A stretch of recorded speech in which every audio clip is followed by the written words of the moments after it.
Hello बच्चों, चलिए आज हम लोग देखते हैं क्लास 10th का एमसीक्यूज देखेंगे चैप्टर फर्स्ट, जिसका नाम है केमिकल रिएक्शन एंड इक्वेशंस। और ये बहुत बहुत इंपॉर्टेंट है सभी स्टूडेंट्स के लिए, सीबीएसई वालों के लिए भी, जैक बोर्ड वालों के लिए, बीएसबी बोर्ड्स और अदर्स किसी भी बोर्ड्स के लिए। चलिए, तो पहला क्वेश्चन है, 60 एमसीक्यूज दिया गया है ना, और 60 के 60 सब इंपॉर्टेंट्स हैं जो बोर्ड में आने के बहुत चांसेस है। तो चलिए फर्स्ट क्वेश्चन है, why is magnesium ribbon rubbed with sand paper before burning in air. यानी मैग्नीशियम का जो रिबन होता है उसको बर्न करने से पहले सैंड पेपर से उसको साफ क्यों किया जाता है। तो देखिए क्या होता है, मैग्नीशियम का जो रिबन होता है ना, वो क्या करता है, ऑक्सीजन के कांटेक्ट में आने पर मैग्नीशियम ऑक्साइड का एक लेयर बना लेता है जो कि प्रोटेक्टिव लेयर होता है। और आप जानते हैं कि किसी भी चीज को बर्न करने के लिए एयर से उसका कांटेक्ट होना जरूरी है। ये जो मैग्नीशियम ऑक्साइड बनाता है ना, ये फर्दर इसको बर्न नहीं करने देता है, इसीलिए सैंड पेपर से उसको सबसे पहले क्लीन करते हैं। तो यहां पर आप देखेंगे कि to remove the protective layer of basic magnesium carbonate, उसको रिमूव करने के लिए बनाया जाता है ना, इसलिए इसको पहले साफ करते हैं। क्वेश्चन 2 कहता है, which of the following is a balanced chemical reaction for the reaction of iron with steam. Iron और स्टीम का कौन सा रिएक्शन बैलेंस्ड है। बैलेंस्ड होने का मतलब होता है कि दोनों तरफ है ना, नंबर ऑफ एटम्स बराबर हो जाए। तो यहां आप देखेंगे, तो यहां देखिए आयरन प्लस वाटर, ये दोनों जब स्टीम जब होता है तो ये दोनों मिलके बना लेता है Fe3O2 और प्लस H4H2। और यहां देखिए आप, आयरन यहाँ 3 है, यहाँ पर भी राइट साइड में 3 है। अच्छा, इधर ऑक्सीजन 4 2 8 है, यहाँ भी 8 है, यहाँ पर ऑक्सीजन 4 है तो इधर भी 4 है, यानी बैलेंस भी है। इसका मतलब है कि option first is the right answer. चलिए क्वेश्चन नंबर 3 कहता है, इन द बैलेंस्ड इक्वेशन, यहाँ पर एक बैलेंस इक्वेशन दिया है, what are the stoichiometric coefficient of ABC. ABC का स्टोइचियोमेट्रिक कोएफिशिएंट क्या होगा। तो यहाँ आप क्या देखते हैं कि मैग्नीशियम है, ऑक्सीजन है, ये दोनों मिलकर बनाता है मैग्नीशियम ऑक्साइड। तो यहाँ पर आप देखते हैं कि मैग्नीशियम है, ऑक्सीजन है, मैग्नीशियम यहाँ 1 है, ऑक्सीजन यहाँ 2 है, जिसके कारण यहाँ पर 2 डाला गया है, और 2 यहाँ जब डाला तो मैग्नीशियम का नंबर हो जाता है 2, इसलिए यहाँ पर भी 2 डाला गया है। ऐसे में आप कह सकते हैं A की जगह पर 2 होगा, है ना, B के जगह पर जैसा 1 होगा, और C के जगह पर फिर हमारा 2 होगा, तो होगा 2 1 2 2 1 2, आंसर होगा हमारा बी। क्वेश्चन नंबर 4 कहता है, which physical state of water is represented in the reaction. यानी वाटर का कौन सा यहाँ पर दिखाया जा रहा है, कौन सा फिजिकल स्टेट दिखाया। देखिए यहाँ पर आयरन प्लस वाटर का रिएक्शन है जो Fe3O4 यानी फेरिक ऑक्साइड प्लस H2O का फॉर्मेशन करता है। तो हम जानते हैं कि जो आयरन जो होता है, जब ये रिएक्ट करता है स्टीम के साथ, यानी वाटर के साथ, steam water in gaseous state में जब रहता है तभी ये बनाता है आयरन Fe3 ऑक्साइड, जो कि यहाँ पर बन रहा है Fe3 ऑक्साइड एंड हाइड्रोजन। यानी यहाँ पर जो दिख रहा है, यानी ये हमारा गैसियस स्टेट में रहेगा, यानी गैस के स्टेट में। Option number C. Question number 5 कहता है, balancing a chemical reaction equation is based on the fundamental law. यानी केमिकल इक्वेशन को बैलेंस ही क्यों करता है। केमिकल इक्वेशन को बैलेंस करने का एकमात्र कारण है law of conservation of mass, यानी रिएक्टेंट का मास और प्रोडक्ट का मास दोनों इक्वल होता है, इसलिए ऑप्शन सी हमारा राइट आंसर है। अच्छा, 6 नंबर कहता है MCQ, what does the symbol AQ represent in chemical reaction. AQ मतलब एक्वस, इसका मतलब है AQ दिखाता है एक्वस सॉल्यूशन, और एक्वस सॉल्यूशन मतलब होता है जो डिजॉल्व कर जाए वाटर में।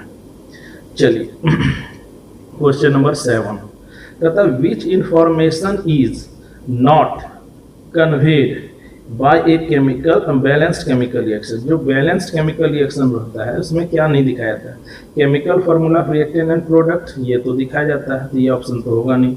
Relative number of molecules and taking parts ये भी दिखाया जाता है। अच्छा, physical state of reactants and product आप ब्रैकेट में देखते होंगे कि लिख सकते हैं कि सॉलिड, लिक्विड और गैस, तो ये भी दिखाया जाता है।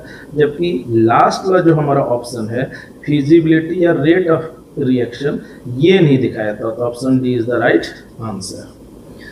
क्वेश्चन नंबर 8 कहता है what are the coefficients to balance. इसको बैलेंस करना है, तो जब बैलेंस आप करेंगे तो आप देखते हैं कि इधर हाइड्रोजन है 1 और यहाँ है 2 यानी 3, और जबकि इधर है 2, इसका मतलब ये बैलेंस नहीं है। अब आप क्या देखते हैं कि अगर यहाँ इसके साथ बैठा दिया जाए 2, है ना, यहाँ पर बैठा देगा 2, तो यहाँ हो जाएगा हाइड्रोजन 2 और इधर भी हाइड्रोजन हो जाएगा 2, तो यहाँ पर हमारा हो जाएगा 2 1 1 और फिर 2, यानी 2 1 1 और 2 अगर हम रख देते हैं तो ये बैलेंस्ड हो जाता है। तो हमारा ऑप्शन होगा B is the right answer balance करने के लिए। देखिए क्वेश्चन नंबर 9 कहता what are the coefficient of x and y for the balanced equation. x और y का यहाँ पर क्या वैल्यू होना चाहिए ताकि ये बैलेंस हो जाए। हम देखते हैं कि यहाँ आयरन है 2, यहाँ पर भी आयरन है 2, यहाँ पर है सल्फर 2, तो यहाँ पर भी है सल्फर सल्फर सल्फर, यहाँ पर है सल्फर 1, यहाँ पर भी है सल्फर 1। तो ऐसे में हम देखते हैं अगर यहाँ सिर्फ 1 बैठा दें, यहाँ 1 बैठा दें तो 1 1 2 हो जाएगा, यानी x = 1 2 y = 1। Question number 10 in the equation PbNO3 है ना, लेड नाइट्रेट, तो ये बनाता है PbO यानी lead oxide plus XNO2 plus O2 and what is the value of coefficient of x। तो यहाँ पर x का वैल्यू पूछ रहा है। तो हम क्या देखते हैं कि जब the full balanced thermal decomposition होता है लेड नाइट्रेट का, तो ये बनाता है इस ढंग से, है ना।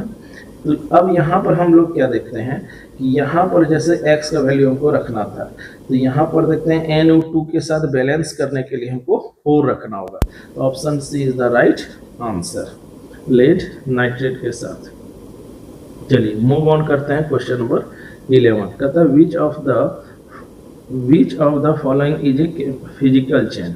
फिजिकल चेंज मतलब होता है कि कोई नया सब्सटेंस नहीं बने, उसको फिजिकल करता है। तो यहाँ हम क्या देखते हैं burning of liquefied petroleum gas, तो लिक्विड गैस को लिक्विफाइड पेट्रोलियम गैस को जलाते हैं तो नया सब्सटेंस बनता है, तो ये तो नहीं हुआ। रस्टिंग ऑफ आयरन में भी एक नया सब्सटेंस बनता है, तो ये भी फिजिकल में नहीं आएगा, फिजिकल चेंज। हाँ, मेल्टिंग ऑफ आइस जब होता है तो बर्फ जब पिघलता है तो ये वाटर आ जाता है, कहीं ना कहीं सब्सटेंस चेंज नहीं होता है, इसलिए option C is the right answer. Digestion में भी चेंज होता है, तो हमारा option C is the right answer. 12 number कहता है which of the following is a chemical reaction. Chemical change कौन सा है। बॉइलिंग ऑफ वाटर नहीं, इसमें भी नया सब्सटेंस नहीं बनता। सब्लिमेशन ऑफ कैम्फोर, इसमें भी नहीं होता है जब पिघलता है तो। हाँ, option number C rusting of iron get, जब रस्ट होता है ना कोई चीज, जब जैसे जंग लग जाता है एक नया सब्सटेंस बनता है, तो option C is the right answer. चलिए क्वेश्चन नंबर 13 कहता है what type of reaction is the burning of coal. तो यहाँ पर हम लोग क्या देखते हैं कार्बन है ना, जो कोल में पाया जाता है और ऑक्सीजन, ये दोनों मिलकर बनाता है कार्बन डाइऑक्साइड। तो यहाँ पर हम देखते हैं कि हाँ C और O2 दोनों मिलके कार्बन डाइऑक्साइड बनाता है, इसलिए इसको कहा जाता है कॉम्बिनेशन रिएक्शन, है ना। तो option B is the right answer. What is the chemical formula of slaked lime. देखो एक होता है स्लैगलाइम, एक होता है क्यूक्लाइम। क्यूक्लाइम का फॉर्मूला होता है कैल्शियम ऑक्साइड, जो चूना वाला आप देखे होंगे ना घर में, वो होता है कैल्शियम ऑक्साइड, जिसको कि क्यूक्लाइम इंग्लिश में बोला जाता है, कैल्शियम ऑक्साइड। और जब ये वाटर के साथ मिल जाता है तो ये बना देता है कैल्शियम हाइड्रोक्साइड। ये हो गया हमारा option number B is the right answer. 15 question number 15 quicklime reacts with water to form slagline. This reaction is, देखिए जब क्यूक्लाइन होता है ना, जो चूना पत्थर आप देखते होंगे है ना पेंटिंग के समय, जब ये वाटर के साथ रिएक्ट करता है तब इसमें बहुत सारा हीट प्रोड्यूस होता है, मतलब बहुत सारा हीट निकलता है। तो क्या ये हिंडोथर्मिक है? नहीं, इसमें एक्सोथर्मिक होता है। तो इसमें हीट निकलता है, that is exothermic reaction. Question number 16 कहता है कि विच of the following compounds is used for white washing walls. White washing wall, wall को व्हाइट करने के लिए जो दिया जाता है वो उसमें कौन सा यूज होता है? तो इसमें होता है वाटर के साथ मिलाया जाता है, इसलिए उसको कहते हैं slaked lime calcium hydroxide, option C. Question number 17 है कि thermal decomposition of calcium carbonate yet, यानी कैल्शियम कार्बोनेट का जब डीकम्पोजिशन होता है, जब हीट देते हैं तो वो कैसे टूटता है?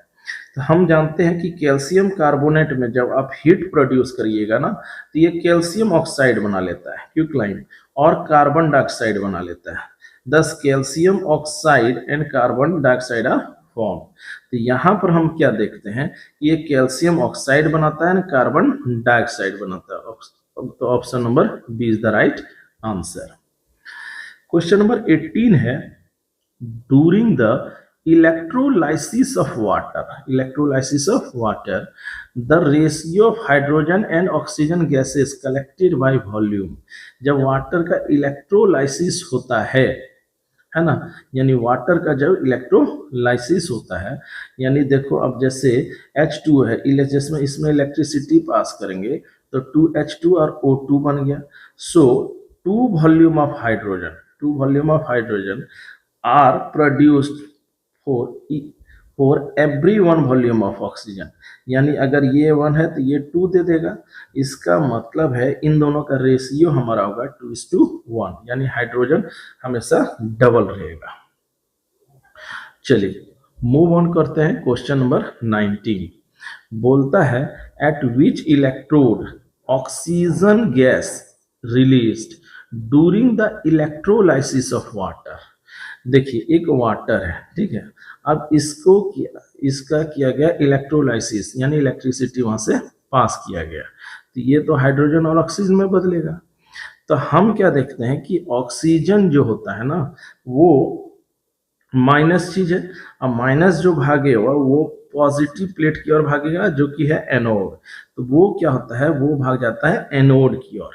इसका मतलब है इसका जो ऑक्सीजन गैस रिलीज होगा वो एनोड से होगा।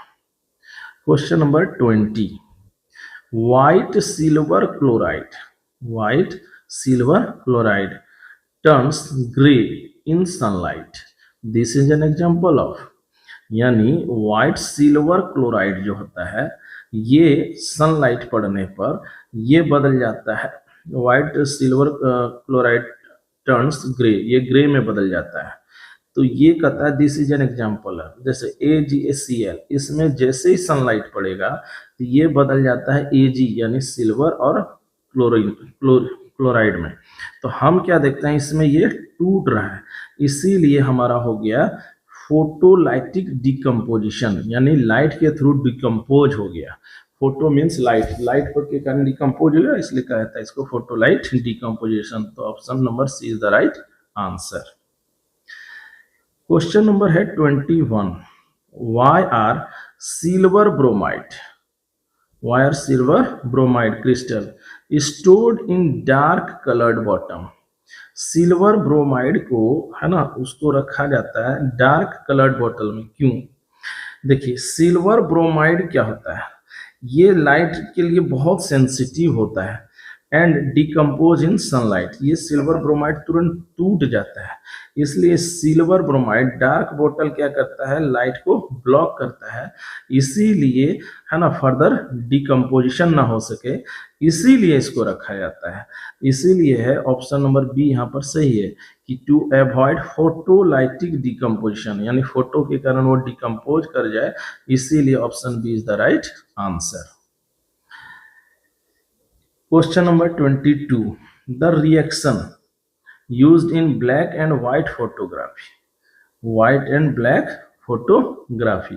इसमें क्या यूज किया जाता है, तो ब्लैक एंड व्हाइट जो पहले के ज़माने में यूज होता था ना, उसमें यूज होता था सिल्वर ब्रोमाइड, क्योंकि सिल्वर ब्रोमाइड डिकम्पोज कर जाता है, जैसे ही लाइट का एक्सपोजर होता है तो ये सिल्वर मेटल में बदल जाता है। This light sensitive decomposition is the basic principle of light and photography. तो यहाँ पर आप देखेंगे कि डिकम्पोजिशन ऑफ सिल्वर ब्रोमाइड के कारण डिकम्पोजिशन हो जाता है सिल्वर ब्रोमाइड का जब लाइट एक्सपोज होता है, इसलिए option A is the right answer.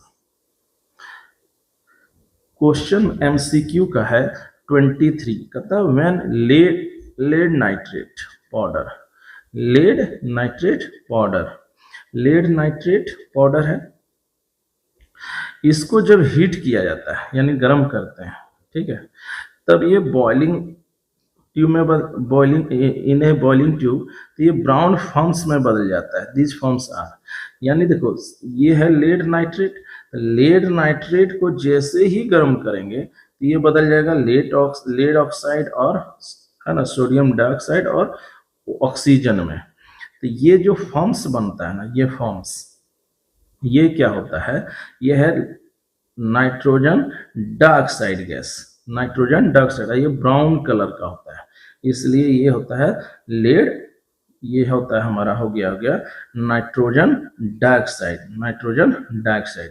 तो यही जो ये फॉर्म्स बन रहा है ये है नाइट्रोजन डाइऑक्साइड, है ना। 24 है what residue is left behind in the test tube after heating lead nitrate.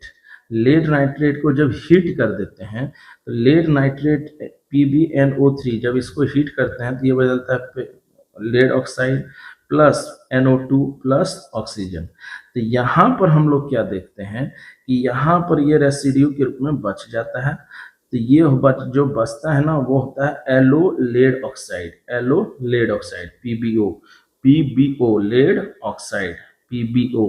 तो ये हमारा option number B is the right answer, PbO lead oxide. चलिए मूव ऑन करते हैं क्वेश्चन नंबर 25। कहता है which of the following is an endothermic reaction. Endothermic means होता है जिसमें कि आपको हीट देना पड़ता है, क्या रेस्पिरेशन नहीं, रेस्पिरेशन तो एक्सोथर्मिक है। डिकम्पोजिशन ऑफ ऑर्गेनिक मैटर्स इसमें भी नहीं। फोटोसिंथेसिस, फोटोसिंथेसिस के केस में सनलाइट देना पड़ेगा, अगर सनलाइट नहीं दीजिएगा तो फोटोसिंथेसिस भी नहीं होगा। तो ये है एंडोथर्मिक रिएक्शन का एक एग्जाम्पल। क्वेश्चन नंबर 26 कहता है when an iron nail, iron का एक नेल है, is emerged in copper sulphate, copper sulphate, the colour of solution change.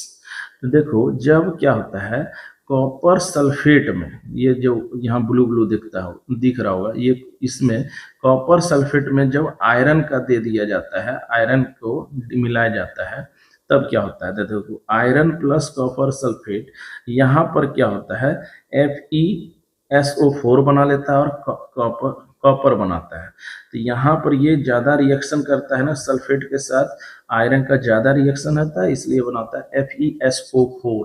तो ये चीज जो होता है ना ब्लू टर्न कर जाता है लाइट ग्रीन में, क्योंकि ये बना देता है FeSO4। तो option 1 is the right answer, blue to light green. Question number 27 कहता है what coating is observed on iron nail dipped in copper sulphate. Copper sulphate में जब आयरन को डीप कर दिया जाता है तो क्या बनाता है, तो यहाँ पर हम लोग क्या देखते हैं कि displaced copper metal deposits on the surface of metal coating and coating it with a reddish brown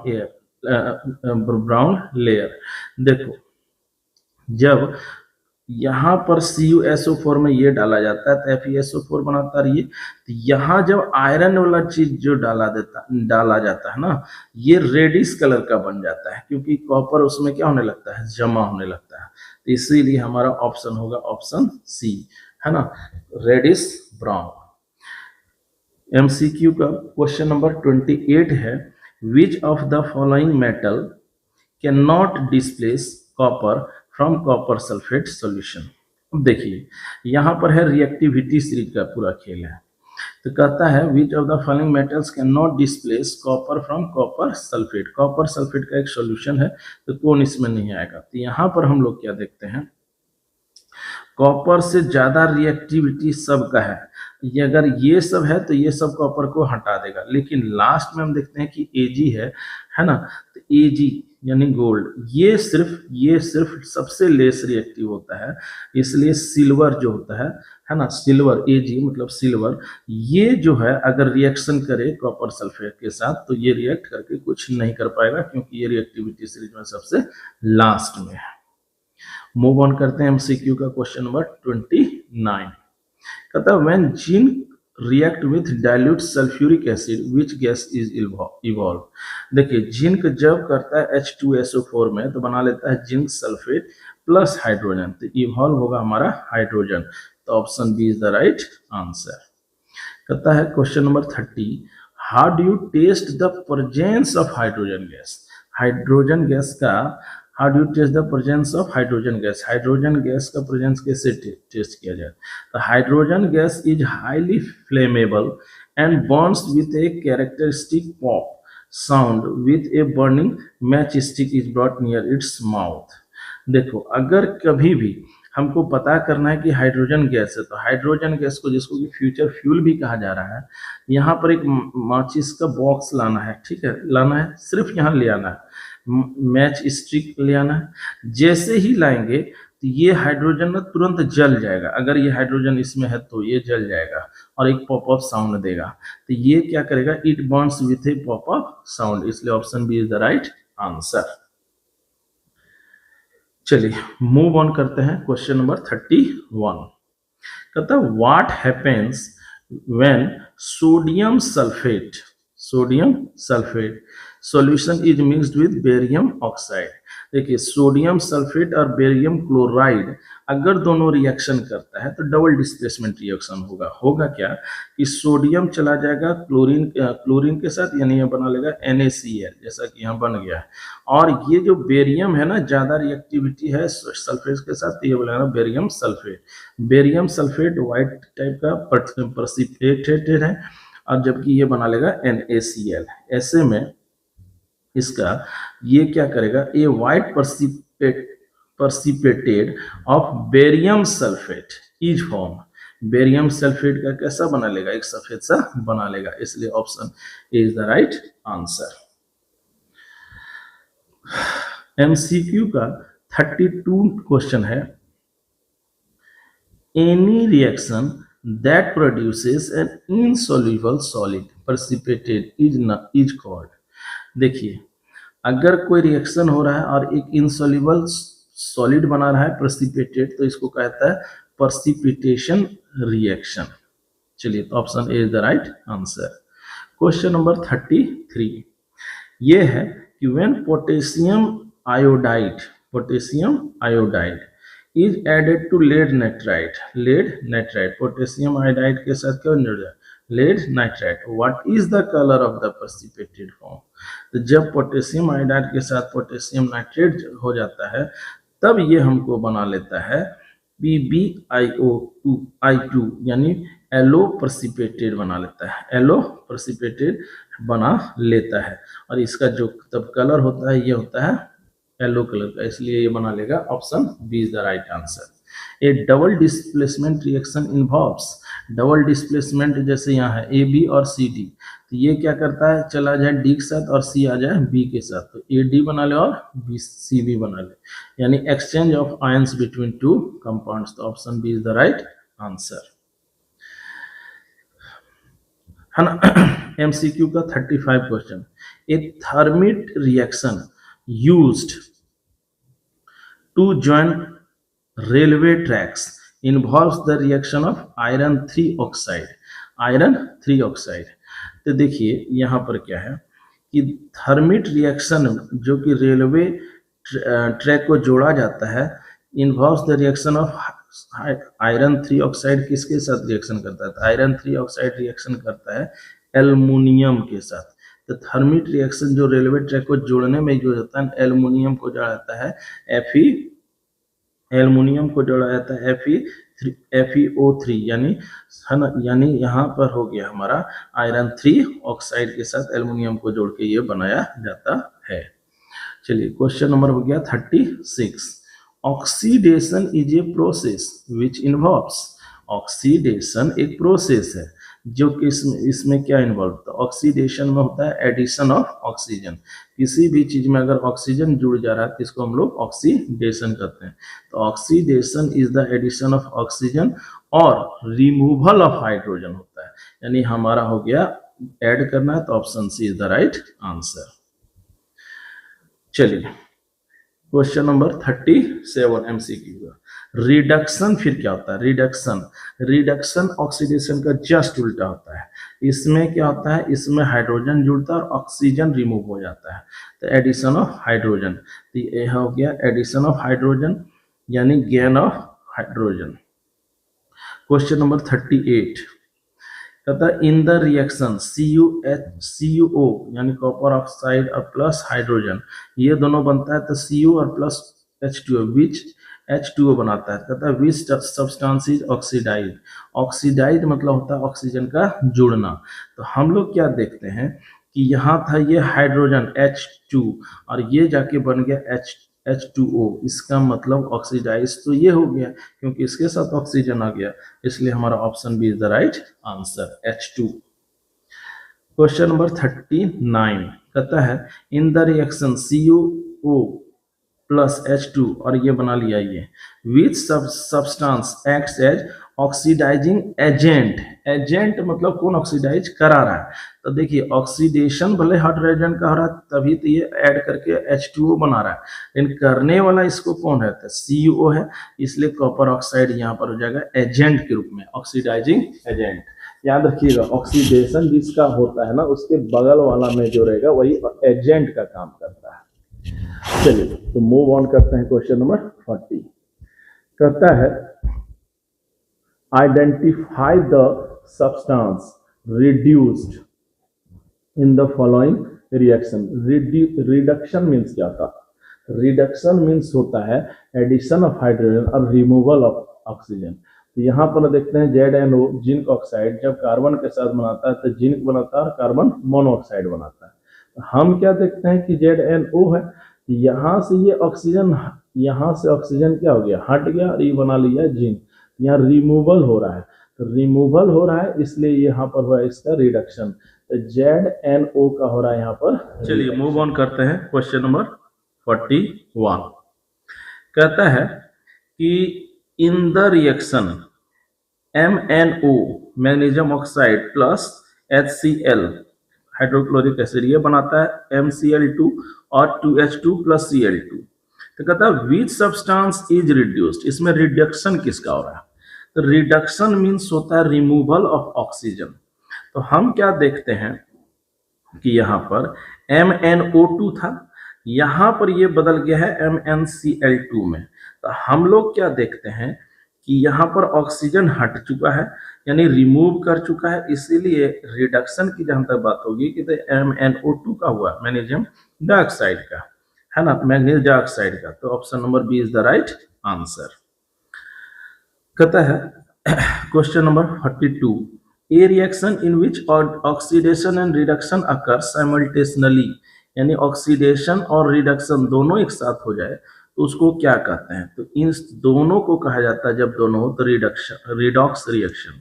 RED से हुआ रिडक्शन और OX जो दिया है लास्ट में उससे हो गया ऑक्सीडेशन, दोनों को एक साथ बोलते हैं रिडॉक्स रिएक्शन। चलिए मूव ऑन करते हैं क्वेश्चन नंबर 43। कहता है when copper powder is heated in a china dish it becomes coated with a black substance, this black substance is known as. देखिए जब कॉपर को एक चाइना डिश में ये किया जाता है तो ये ब्लैक सब्सटेंस में बदल जाता है। तो कॉपर जब ऑक्सीजन के साथ चूंकि हीट हो रहा है तो ये बनाता है कॉपर ऑक्साइड, इसीलिए हमारा हो गया option A is the right answer, यानी copper oxide is the right answer, option A is the right answer. Question number 44 chemically rust is, chemically rust is. Rusting क्या होता है? तो रस्टिंग क्या होता है? तो जो रस्टिंग प्रोसेस है ना, ये क्या करता है? ये बनाता है hydrated ferric oxide, hydrated ferric oxide Fe2O3, हाँ, प्लस ये एक बनाता है इसका क्रिस्टल XH2O, यानी F, ये बनाता है फेरिक ऑक्साइड का रस्टिंग। तो रस्टिंग में आता है Fe2O3 बना देता है। तो option B is the right answer. देखो रस्ट क्या होता है? एक फ्लैकी रेडिश ब्राउन सब्सटेंस बनाता है जिसको कहते हैं hydrated iron, hydrated iron oxide. ये option B is the right answer. Question 45 कहता है which of the following condition is necessary for the rusting of iron. Rusting of iron का सबसे मेन कंडीशन क्या है? तो प्रेजेंस ऑफ एयर ओनली नहीं, presence of moisture only नहीं, presence of air and moisture दोनों ही एकदम रिस्पॉन्सिबल हैं रस्टिंग के लिए।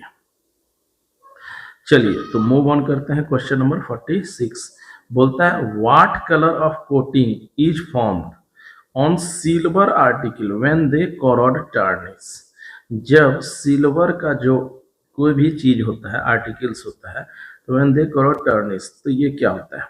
देखिए सिल्वर रिएक्ट करता है sulphur, react with hydrogen sulphide के साथ, a gas present in the air to form black layer of silver sulphide.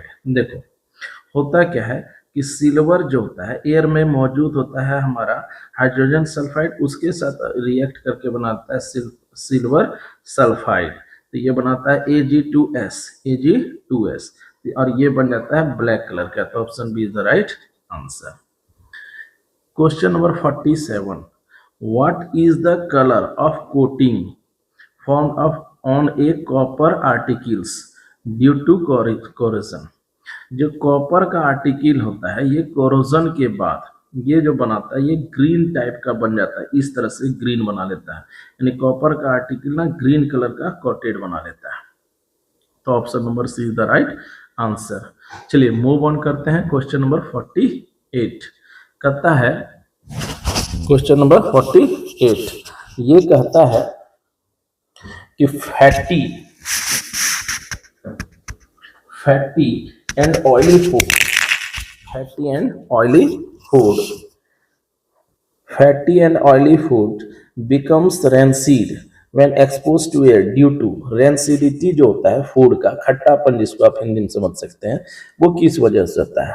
तो ये ऑक्सीडेशन होता है। होता क्या है कि the oxidation of fat and oils in food creates volatile, fall smelling, aldehydes, ketone, changing the food taste and small and bad smell देने लगता है, और इसी चीज को कहते हैं रेंसिडिटी। इसमें होने लगता है ऑक्सीडेशन।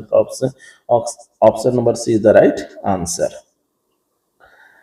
चलिए क्वेश्चन नंबर है 49 कहता है which of the following gases is flushed into gases of potato chips of prevent rancidity. Rancidity जो खट्टापन आप समझ सकते हैं, इससे बचाने के लिए पोटैटो का जो चिप होता है उसमें नाइट्रोजन का गैस डाला जाता है। तो option B is the right answer. Question number 50 कहता है substances added to food to prevent oxidation are called. यानी कोई सब्सटेंसेस है ना added to food to prevent oxidation, यानी किसी भी चीज में क्या ऑक्सीडेशन से बचाने के लिए डाला जाता है, ये डाला जाता है एंटीऑक्सीडेंट। एंटीऑक्सीडेंट, अच्छा एंटीऑक्सीडेंट में आप कह सकते हैं BHA, BHT, vitamin C, vitamin, इस तरह का चीज डाला जाता है ताकि ये इसका जो है ऑक्सीडेशन नहीं हो सके। इसलिए देखे होंगे कि जो भी है ना, जो भी फल मूल होते हैं जो थोड़ा सूखने लगते हैं उसमें एंटीऑक्सीडेंट डाला ही जाता है। तो antioxidant such as BHA react with oxygen and prevent the oxidation of fats and oils in the food. चलिए मूव ऑन करते हैं। Question number 51 the what type of reaction is respiration. जो हम लोग सांस लेते हैं रेस्पिरेशन, वो किस तरह का रिएक्शन है? तो रेस्पिरेशन एक एक्सोथर्मिक रिएक्शन है, इसमें हीट निकलता है। देखो respiration is a slow combination of glucose, इसमें ग्लूकोज होता है ना, combination of glucose with oxygen, ये ग्लूकोज और ऑक्सीजन इन दोनों का कॉम्बिनेशन होता है और ये क्या करते हैं, एटीपी का फॉर्मेशन करते हैं, है ना। और इसमें क्या होता है, एनर्जी रिलीज होता है, इसलिए एक एक्सोथर्मिक रिएक्शन होता है। तो option B is the right answer. Question number है 52। व्हेन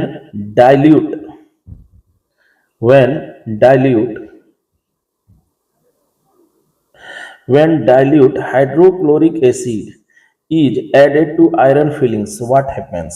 देखिए HCl में जब छोटा छोटा आयरन आप डाल देते हैं, है ना, जैसे यहाँ पर देखो, यहाँ पर ये डाला जा रहा है, तब क्या होता है, देखो यहाँ पर क्या होगा, जब डाइल्यूट हाइड्रोक्लोरिक एसिड के साथ आयरन फिलिंग्स रिएक्ट करेगा तो क्या होता है, iron is more reactive than hydrogen, तो इट डिस्प्लेसेस द हाइड्रोजन, यहाँ से हाइड्रोजन को हटा देता है और यहाँ बैठ जाता है। तो यहाँ पर देखिए आयरन और ये यहाँ पर क्या था, आयरन यहाँ पर हाइड्रोजन को हटा के बनाता है FeCl2 और हाइड्रोजन यहाँ से फ्री होता है, इसलिए option number A is the right कि हाइड्रोजन गैस रिलीज होगा और आयरन का क्लोराइड बना देता है ना। तो ये हो गया हमारा option number A is the right answer. Question number 53। Why is the decomposition of vegetable matter into compost considered an exothermic reaction? Decomposition जो वेजिटेबल सब्सटेंसेस का होता है, decomposers like bacteria and fungi break down organic matters and release heat during the process, इसलिए इसको माना जाता है कि ये जो होता है कि माइक्रोवेव्स रिलीज करता है हीट एनर्जी ड्यूरिंग डिकम्पोजिशन। तो माइक्रोब्स क्या करता है, ये हीट एनर्जी रिलीज करता है और ये डिकम्पोज कर देता है। चलिए मूव ऑन करते हैं एमसीक्यू का 55 नंबर। कहता है कार्बन मोनोऑक्साइड जब रिएक्ट करता है, कार्बन मोनोऑक्साइड रिएक्ट करता है हाइड्रोजन के साथ, है ना, एट 340 ATP एटमॉस्फेरिक प्रेशर, तो ये बनाता है मीथेनॉल। तब ये क्या बना लेता है, मीथेनॉल। तो कार्बन मोनोऑक्साइड हाइड्रोजन के साथ जब रिएक्ट करता है तो ये बना लेता है मीथेनॉल। दिस इज क्लासिफाइड, तो ये किस में आएगा, कॉम्बिनेशन रिएक्शन। देखो यहाँ पर है CO और H2 दोनों एक जगह पर आ गया, इसलिए इसको कहा जाता है कॉम्बिनेशन रिएक्शन, यानी हो गया option number A is the right answer. Question number 56। Which of the following is an example of thermal decomposition? Thermal decomposition मतलब होता है कि हीट दिया और वो टूट गया। तो हम लोग क्या देखते हैं, इलेक्ट्रोलाइसिस ऑफ वाटर नहीं, इलेक्ट्रोलाइसिस ऑफ वाटर नहीं, heating of ferrous sulphate crystal, यानी फेरस सल्फेट जो होता है उसको हीट करते हैं तो वो टूट जाता है। तो देखिए हीटिंग जब आप फेरस सल्फेट क्रिस्टल का करते हैं तो ये डिकम्पोज कर जाता है फेरिक ऑक्साइड में, सल्फर ऑक्साइड में और सल्फ्यूरिक ट्राइऑक्साइड में, यानी FeSO4 में जब हीट डाला जाता है तो ये बदल जाता है फेरस सल्फेट में, फिर ये बदल जाता है फेरिक ऑक्साइड में, है ना, ये बदल जाता फेरस सल्फेट को जब डिकम्पोज करते हैं तो ये फेरिक ऑक्साइड में बदल जाता है और ये सल्फर डाइऑक्साइड भी देता है और सल्फर ट्राइऑक्साइड में टूट जाता है, इसीलिए हमारा heating of ferrous sulphate crystals यहाँ पर टूटता है। तो विच of the following is example of thermal decomposition? तो थर्मल डिकम्पोजिशन फेरस सल्फेट का होता है इस तरह से। चलिए तो ऑप्शन अब आता है, मूव ऑन करते हैं क्वेश्चन नंबर 58। कहता है the neutralisation reaction between an acid and a base, जैसे एसिड में है HCl, ये एसिड होता है, और NOH बेस होता है। जब ये दोनों करता है तो न्यूट्रलाइजेशन होता है, तो ये दोनों बना लेता है NaCl अब प्लस H2O बना लेता है। तो ये कैसा है, तो ये डबल डिस्प्लेसमेंट का रिएक्शन है। यहाँ पर देखो Na इसके साथ चला गया, NaCl बन गया और OH बन गया H2O, तो ये बना लेता है डबल डिस्प्लेसमेंट रिएक्शन। चलिए मूव ऑन करते हैं question number 59। What happens when carbon dioxide gas is passed through lime water. Carbon dioxide को जब लाइम वाटर के साथ लाया जाता है, पास करते हैं फॉर ए शॉर्ट टाइम, तो यहाँ देखो, यहाँ लाइम वाटर है ना। जब इसके पास से लाइम कार्बन डाइऑक्साइड गैस गुजरा जाता है तो लाइम वाटर मिल्की शेप में बन जाता है ना। यानी यहाँ पर हमारा हो जाता है, इट टर्न्स इनटू मिल्की, ये मिल्की में बदल जाता है। मूव ऑन करते हैं क्वेश्चन नंबर 60। कहता है what happens if carbon dioxide gas is passed through lime water in excess, है ना। यहाँ पर क्या बोलता है, जब लाइम वाटर के पास से कार्बन डाइऑक्साइड पास किया जाता है तो क्या होता है, तो ये मिल्कीनेस डिसअपियर कर जाता है। यानी मिल्कीनेस क्या हो जाएगा, खत्म। यानी कैल्शियम कार्बोनेट के पास कि जब कार्बन डाइऑक्साइड गुजरता है वाटर के प्रेजेंस में तो ये बदलता है CaH, कैल्शियम हाइड्रोकार्बोनेट में, तो इसका मिल्कीनेस क्या हो जाता है, खत्म हो जाता है। तो option B is the right answer. I hope ये आपको 60 के 60 MQ समझ में आया होगा। अगर समझ में आया हो तो चैनल को लाइक करना, शेयर करना एंड सब्सक्राइब करना। जय हिंद, जय भारत।